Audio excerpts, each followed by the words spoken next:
नमस्कार। हमारे YouTube channel famous stories of the world में आपका स्वागत है। हमारी बूंदी के चौहानों की श्रृंखला चल रही है। बूंदी के इस चौहानों में हाड़ा चौहान शासकों के बारे में हम देख रहे हैं, जिसमें हमने इसके संस्थापक देवा चौहान, इसके अलावा हमने बरसिंह हाड़ा और उसके पश्चात सुरजन सिंह हाड़ा के कारनामों के बारे में बात की।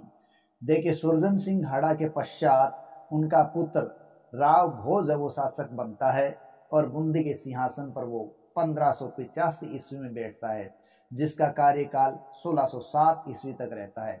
इस प्रकार वो 22 साल तक शासन करता है।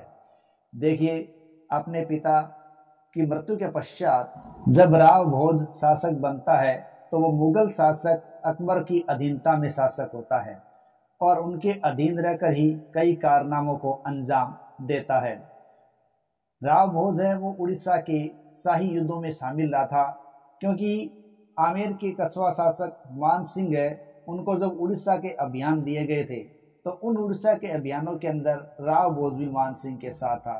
इसके अलावा गुजरात के युद्धों में भी वो मान सिंह के साथ था और 1600 ईस्वी के अंदर जब अहमदनगर का घेरा डाला गया तब भी राव भोज है वो अकबर के साथ अपनी वीरता दरकार रहा था।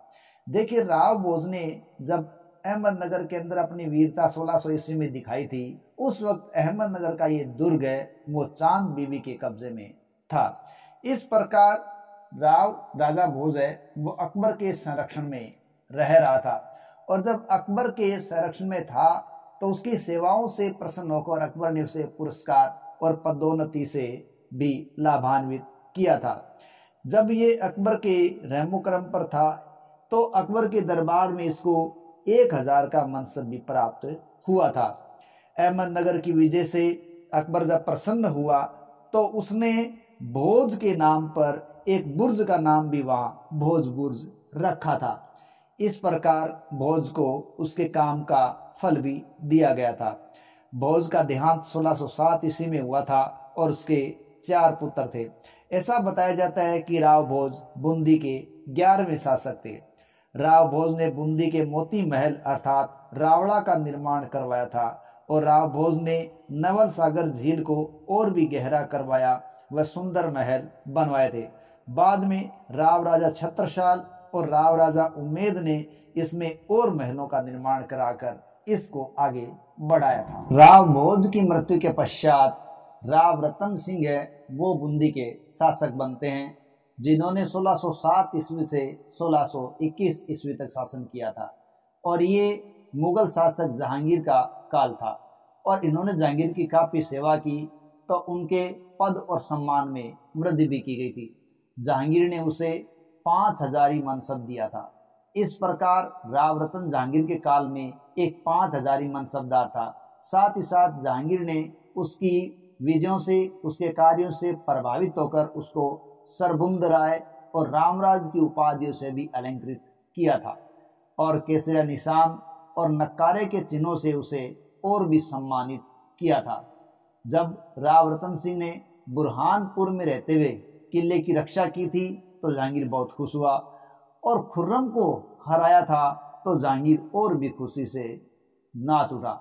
देखिए, खुर्रम ने अपने पिता जहांगीर से विद्रोह कर दिया था और खुर्रम के इस विद्रोह को जहांगीर दबाना चाहता था। ध्यान रहे, खुर्रम ही बाद में इतिहास में शाहजहां के नाम से चर्चित हुआ।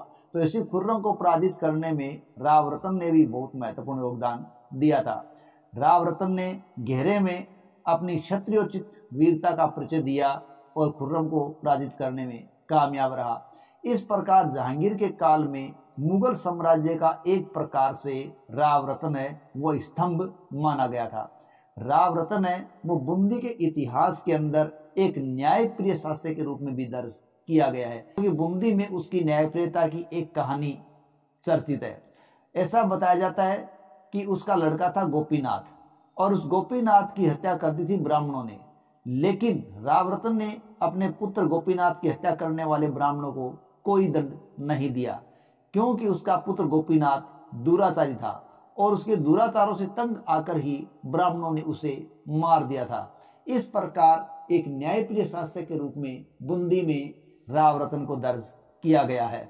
इस आज्ञाकारी और न्यायप्रिय शासक और जहांगीर के एक अच्छे सेवक के रूप में माने जाने वाले शासक राव रतन की मृत्यु 1621 में हो गई थी और उसके पश्चात राव रतन का पोता जो गोपीनाथ का पुत्र था राव शत्रुसालाड़ा वो शासक बनता है और बूंदी एक अलग ही दौर में चला जाता है।